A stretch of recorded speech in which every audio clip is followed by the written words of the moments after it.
Welcome back everybody to your weekly comic book review. As you can see, we got a nice big stack. This is 7 different things that came out for July 9th, New Comic Book Day last week. Let's get into it, man. Let's start off with Fantastic Four issue number 1. So this is a new volume starting up from Marvel Comics. It's still got Ryan North writing. He was the writer for the last volume, continuing his awesome series. We get new artist on here with Humberto Ramos. And yeah, I thought this was a great issue to this Fantastic Four volume. So I was reading the last volume in trade paperbacks, so when this new volume was starting up, a new number 1 to jump onto, I knew it was the perfect time. Essentially, all the different Fantastic Four members are split across 4 different eras on Earth. So they've gone into the time stream or whatever. We got Johnny back before any life on Earth. We have the Thing, he's stuck in like the dinosaur times. We have Reed, who's stuck in, I don't know, some time back in the day, right? And then Sue Storm, she's all the way out in the future. So really interesting stuff. How the hell are they all gonna meet back up? So yeah, interesting kind of stuff in this first issue. I loved it, man. Really fun sci-fi goodness from Ryan North. Next up, let's talk about Beneath the Trees Where Nobody Sees, the Rite of Spring. So this is a second volume. You gotta read the original Beneath the Trees series, but it's just excellent stuff, man. Definitely recommend it. It's got this art style that you see here on the cover from Patrick Horvath. He's writing, drawing, and doing the coloring. The only thing he's not doing is the lettering. That's from Hassan Otsmane-Alaihu, a legend. So in this series, right, the first volume, this is a serial killer bear named Sam. She lives in like a small town, and she goes into the city to do a couple of her murders, right, her serial killings. Then she comes back to her small town just to live her life. Turns out in the last volume she killed somebody, and this is that person's sister. So she's been on a quest to find what happened to her brother for like 8 years now. And yeah, through the advancement of stuff like the internet, she's starting to piece it together, get closer and closer. So she's looking for her brother that she murdered in the last volume, man. So interesting stuff with this issue number 1. Glad to be back in Woodvale. It's got this art style, man. Really unique kind of stuff. Storybook looking, but very sinister, very gory at times too. So Beneath the Trees Where Nobody Sees, great kind of horror series out of IDW. I recommend it. You gotta check out that first volume though, really good stuff there. Let's talk about the Superman Treasury 2025 Hero for All. This is from Dan Jurgens, Redondo, Felipe, and Adriano Lucas on the coloring. This thing is massive. Here, let me hold it up to my head real quick. If you guys didn't see the comic call, this thing is massive, dude. So big fan of the Treasury edition. I just think that the oversized kind of widescreen look that they give a comic book is really cool stuff. This issue wasn't like the best Superman thing I've ever read, but the artwork from Redondo is stunning, with Felipe on additional inks and then Lucas on the coloring.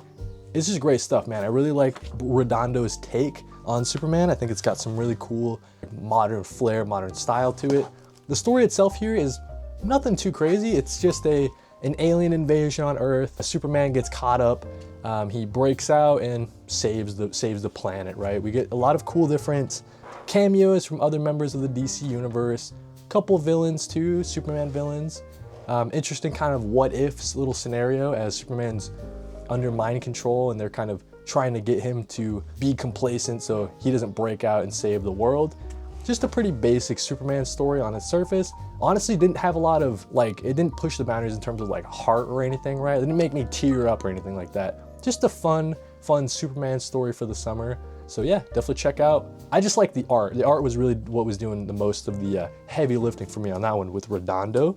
Speaking of Superman, let's talk about Absolute Superman, dude. Issue number 9, Jason Aaron is just cooking, man. So Superman, Absolute Superman is back in the fight in this one. So after being healed with the mother box, because in the last issue he got shot with some kryptonite bullets, right? So he's been healed by the mother box and he's going with this insurgent sort of rebel group. He's going with them to go out in the field on a mission, right?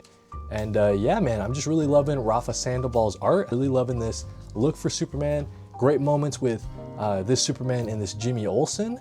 This Jimmy Olsen is really starting to grow on me, right? You're starting to see kind of the similar flavors that we would expect to see in a Jimmy Olsen character. And yeah, man, just an awesome series. I think this might be my favorite Absolute title. It might be, honestly. It's either that or Absolute Martian Manhunter, but just insane stuff, man. Really enjoying where this series is going. The Omega Men Rebels that Superman has joined. Excited to see how that, how they go up against Ra's al Ghul. Really cool, man. So Batman Dark Patterns is my favorite Batman book on stands, without a doubt. Get some excellent crime noir writing from Dan Waters, who I know really excels at writing crime and noir stuff. And then we get some awesome artwork from Hayden Sherman. So Hayden Sherman is just on fire. Really excellent stuff all throughout indie, working on DC with absolute Wonder Woman, of course. And yeah, the coloring from Farrell as well on the Hayden Sherman artwork is just insane, man. So Batman is still trying to solve this murder that happened in like this area of Gotham that kind of relates back to something in Gotham's past, like an old gang that was supposed to be long gone, but they've sort of kind of re-emerged. So it's really interesting what's going on here. But just that artwork from Hayden Sherman, I'm just loving it. So yeah, the combo of excellent crime noir from Dan Waters, big fan of his stuff when he was doing the One Hand Six Fingers with Ron V, great crime and noir series out of Image Comics. So I knew that he would be coming on to a Batman series would be really cool, but then you pair him up with Hayden Sherman, such a cool look for Batman, really, really awesome, classic sort of feel to it. Let's talk about the Power Fantasy issue number 10. This issue was awesome, man. Just stepping it up issue by issue. Kieran Gillen, Caspar Wingard.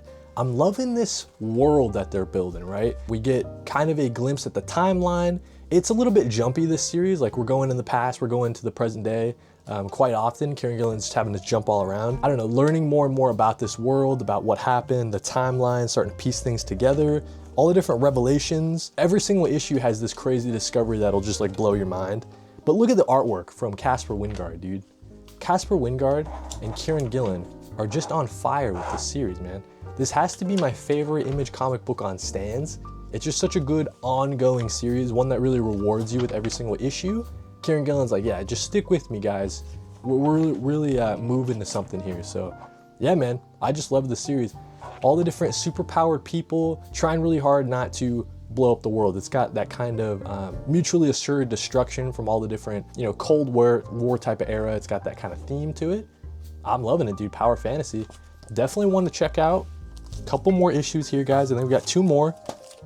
Ultimate Spider-Man Incursion, issue number 2. So this series is fun, right? It's just a fun summer series. We got Miles Morales in the Ultimate Universe going all around. So in the last one, he was interacting with the Ultimate Spider-Man characters like Peter Parker and his son. And this one, he's going to I believe he's going to Wakanda, right? And they're just trying to find his sister. Eventually in this issue, he gets to Wakanda. And yeah, Miles Morales is just on a quest to find his sister, lost somewhere in the Ultimate Universe.